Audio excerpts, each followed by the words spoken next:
key range locks and phantom reads. So itong key range locks is pine-prevent nito yung phantom reads.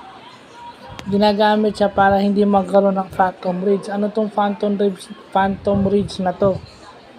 Two or more queries are executed pero yung rows na na-retrieve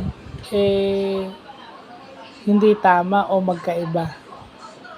So sabi pa nung isa, may isa pang definition ng phantom reads, inserting new rows into a range, a transaction already read. So ibig sabihin, yung